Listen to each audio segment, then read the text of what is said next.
Hi, I'm Frances, and welcome to my channel. I'm going to read another of Shirley Jackson, one of her stories from her book Dark Tales. And this one is called, let me find it, called Home.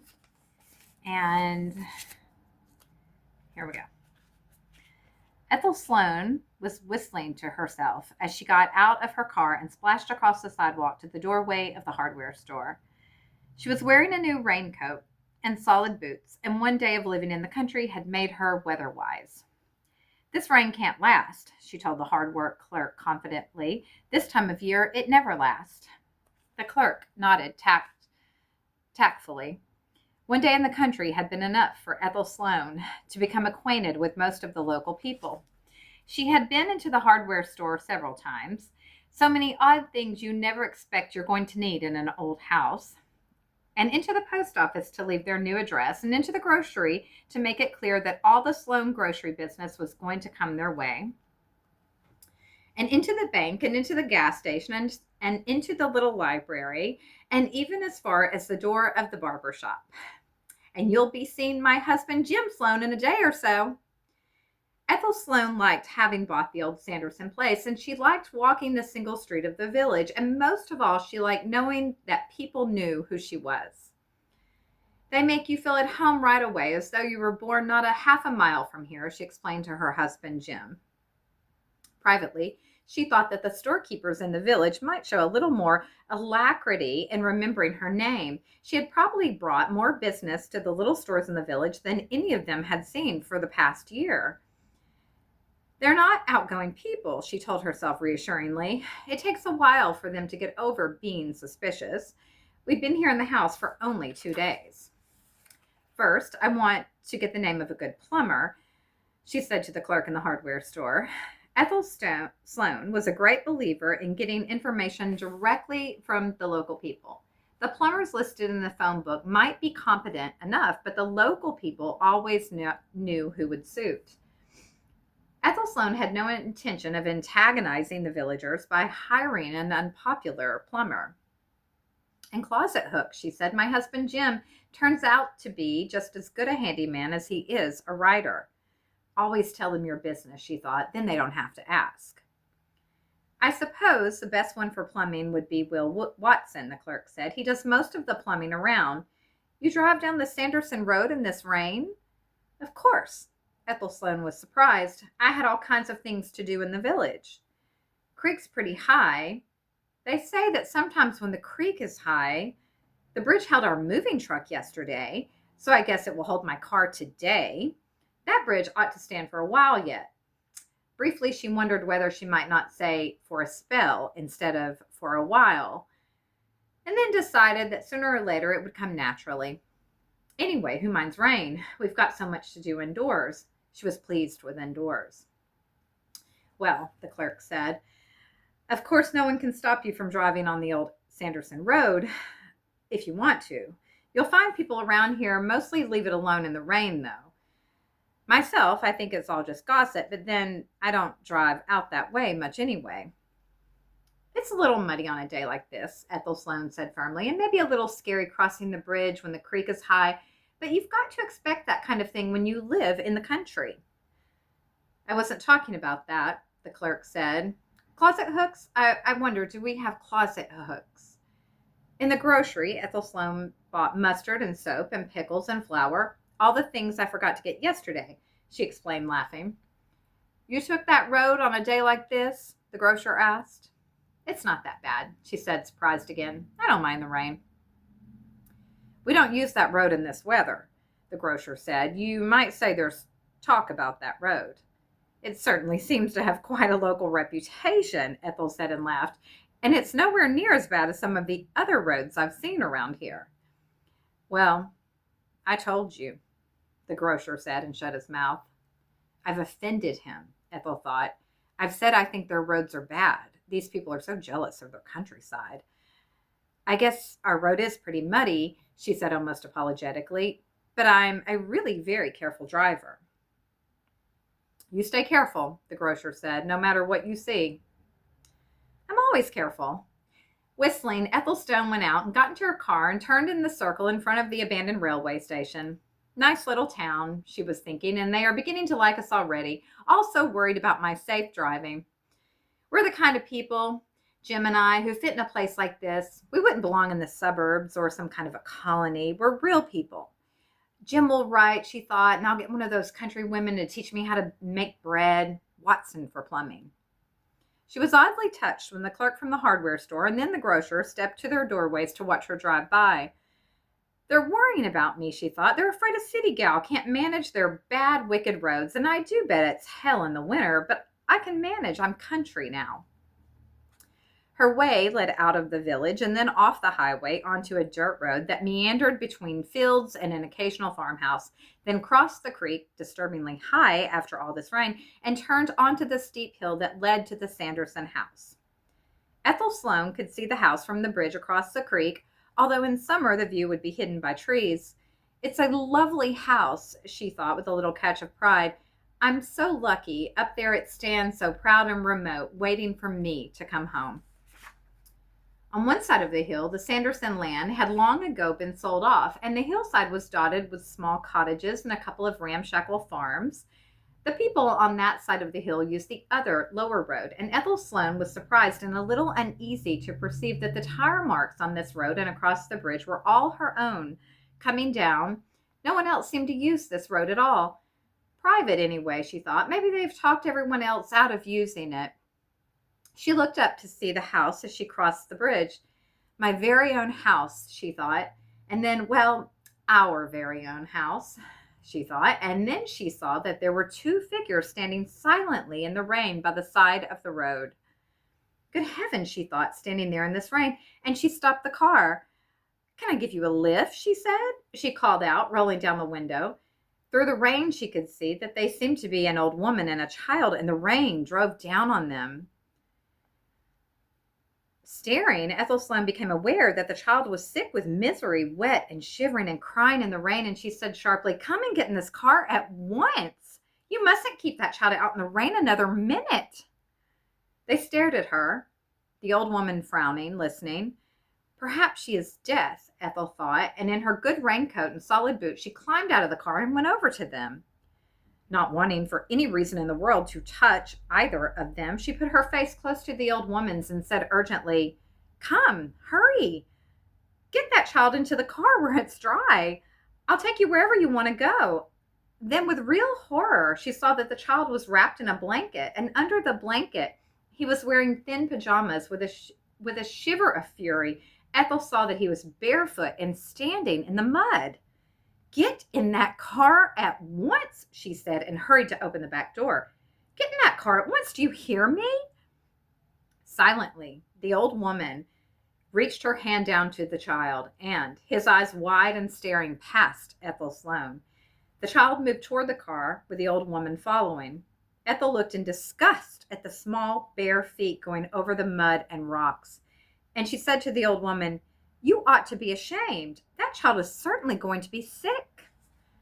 She waited until they had climbed into the back seat of the car and then slammed the door and got into her seat again. She glanced up at the mirror, but they were sitting in the corner where she could not see them, and she turned. The child was huddled against the old woman, and the old woman looked straight ahead, her face heavy with weariness. "Where are you going?" Ethel asked, her voice rising. "Where shall I take you?" "That child," she said to the old woman, "has to be gotten indoors and into dry clothes as soon as possible. Where are you going? I'll see that you get there in a hurry." The old woman opened her mouth and in a voice of old age beyond consolation said, "We want to go to the Sanderson place." To the Sanderson place? To us, Ethel thought, to see us? This pair? Then she realized that the Sanderson place, to the old local people, probably still included the land where the cottages had been built. They probably still call the whole thing the Sanderson place, she thought, and felt oddly feudal with pride. "We're the lords of the manor," she thought, and her voice was more gentle when she asked, "Were you waiting out there for a very long time in the rain?" "Yes," the old woman said, her voice remote and despairing. "Their lives must be desolate. Ethel thought. Imagine being that old and that tired and standing in the rain for someone to come by. Well, we'll have you home, she said, and started the car. The wheels skipped and skidded in the mud, but found a purchase, and slowly Ethel felt the car begin to move up the hill. It was very muddy, and the rain was heavier, and the back of the car dragged as though under an intolerable weight. It's as though I had a load of iron, Ethel thought. Poor old lady, it's the weight of years. Is the child all right? She asked, lifting her head. She could not turn to look at them. He wants to go home, the old woman said. I should think so. Tell him it won't be long. I'll take you right to your door. It's the least I can do, she thought, and maybe go inside with him and see that he's warm enough, those poor bare feet. Driving up the hill was very difficult, and perhaps the road was a little worse than Ethel had believed. She found that she could not look around or even speak while she was navigating the sharp curves, with the rain driving against the windshield and the wheels slipping in the mud. Once she said, nearly at the top, and then had to be silent, holding the wheel tight. When the car gave a final lurch and topped the small last rise that led onto the flat driveway before the Sanderson house, Ethel said, made it, and laughed. Now, which way should I go? They're frightened, she thought. I'm sure the child is frightened, and I don't blame them. I was a little nervous myself. She said loudly, we're at the top now. It's all right. We made it. Now, where shall I take you? When there was still no answer, she turned. The back seat of the car was empty. But even if they could have gotten out of the car without my noticing, Ethel Sloane said for the 10th time that evening to her husband, they couldn't have gotten out of sight. I looked and looked. She lifted her hands in an emphatic gesture. I went all around the top of the hill in the rain, looking in all directions and calling them. But the car seat was dry, her husband said. Well, you're not going to suggest that I imagined it, are you? Because I'm simply not the kind of person to dream up an old lady and a sick child. There has to be some explanation. I don't imagine things. Well, Jim said and hesitated. Are you sure you didn't see them? They didn't come to the door. Listen, Jim said and hesitated again. Look, he said. I have certainly never been the kind of person who goes around imagining that she sees old ladies and children. You know me better than that, Jim. You know I don't go around. Well, Jim said. Look, he said finally. There could be something. A story I heard. I never told you because what? Because you, well, Jim said. Jim. Ethel Sloane set her lips. I don't like this, Jim. What is this that you haven't told me? Is there really something you know and I don't? It's just a story. I heard it when I came up to look at the house. Do you mean you've known something all this time and you've never told me? It's just a story, Jim said helplessly. Then looking away, he said, everyone knows it, but they don't say much. I mean, these things, Jim, Ethel said, tell me at once. It's just that there was a little Sanderson boy stolen or lost or something. They thought a crazy old woman took him. People kept talking about it, but they never knew anything for sure. What? Ethel Sloane stood up and started for the door. You mean there's a child that's been stolen and no one told me about it? No, Jim said oddly. I mean, it happened 60 years ago. Ethel was still talking about it at breakfast the next morning. And they've never been found, she told herself happily. All the people around went searching, and they finally decided the two of them had drowned in the creek because it was raining then, just the way it is now. She glanced with satisfaction at the rain beating against the window of the breakfast room. Oh, lovely, she said, and sighed and stretched and smiled. Ghost, she said. I saw two honest-to-goodness ghosts. No wonder, she said. No wonder that child looked so awful. Awful. Kidnapped and then drowned. No wonder. Listen, Jim said, if I were you, I'd forget about it. People around here don't like to talk much about it. They wouldn't tell me, Ethel said and laughed again. our very own ghost, and not a soul would tell me. I just won't be satisfied until I get every word of the story. That's why I never told you, Jim said miserably. Don't be silly. Yesterday, everyone I spoke to mentioned my driving on that road, and I bet every one of them was dying to tell me the story. I can't wait to see their faces when they hear. No, Jim stared at her. You simply can't go around boasting about it. But of course I can. Now we really belong here. I've really seen the local ghost, and I'm going in this morning and tell everybody and find out all I can. I wish you wouldn't, Jim said. I know you wish I wouldn't, but I'm going to. If I listened to you, I'd wait and wait for a good time to mention it and maybe even come to believe I'd dreamed it or something. So I'm going into the village right after breakfast. Please, Ethel, Jim said. Please listen to me. People might not take it the way you think. Two ghosts of our very own. Ethel laughed again. My very own, she said. I just can't wait to see their faces in the village. Before she got into the car, she opened the back door and looked again at the seat, dry and unmarked. Then, smiling to herself, she got into the driver's seat and, suddenly touched with sick cold, turned around to look. Why, she said, half whispering, you're not still here. You can't be. Why, she said, I just looked. There were strangers in the house, the old woman said. The skin on the back of Ethel's neck crawled as though some wet thing walked there. The child stared past her, and the old woman's eyes were flat and dead. What do you want? Ethel asked, still whispering. We got to go back. I'll take you.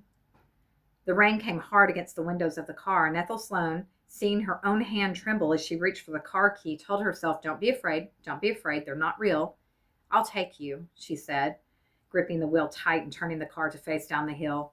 I'll take you, she said, almost babbling. I'll take you right back, I promise. See if I don't. I promise I'll take you right back where you want to go. He wanted to go home, the old woman said. Her voice was very far away. I'll take you. The road was even more slippery than before, and Ethel Sloane told herself, drive carefully. Don't be afraid, they're not real. Right where I found you yesterday, the very spot, I'll take you back. There were strangers in the house. Ethel realized that she was driving faster than she should. She felt the disgusting, wet cold coming from the back seat, pushing her, forcing her to hurry. I'll take you back, she said over and over to the old woman and the child. When the strangers are gone, we can go home, the old woman said. Coming to the last turn before the bridge, the wheels slipped, and pulling at the steering wheel and shouting, I'll take you back, Ethel Sloane could hear only the child's horrible laughter as the car turned and skidded toward the high waters of the creek. One wheel slipped and spun in the air, and then wrenching at the car with all her strength, she pulled it back onto the road and stopped. Crying, breathless, Ethel put her head down on the steering wheel, weak and exhausted. I was almost killed, she told herself. They almost took me with them. She did not need to look into the back seat of the car. The cold was gone, and she knew the seat was dry and empty. The clerk in the hardware store looked up, and seeing Ethel Sloane, smiled politely, and then looking again, frowned. You feeling poorly this morning, Mrs. Sloane? He asked. Rain bothering you? I almost had an accident on the road, Ethel Sloane said. On the old Sanderson Road? The clerk's hands were very still on the counter. An accident? Ethel Sloane opened her mouth and then shut it again. Yes, she said at last. The car skidded. We don't use that road much, the clerk said. Ethel started to speak, but stopped herself. It's got a bad name locally, that road, he said. What were you needing this morning? Ethel thought and finally said, clothespins. I guess I must need clothespins. About the Sanderson Road. Yes, said the clerk, his back to her. Nothing, Ethel said. Clothespins, the clerk said, putting a box on the counter. By the way, will you and the mister be coming to the PTA social tomorrow night? We certainly will, said Ethel Sloane. The end.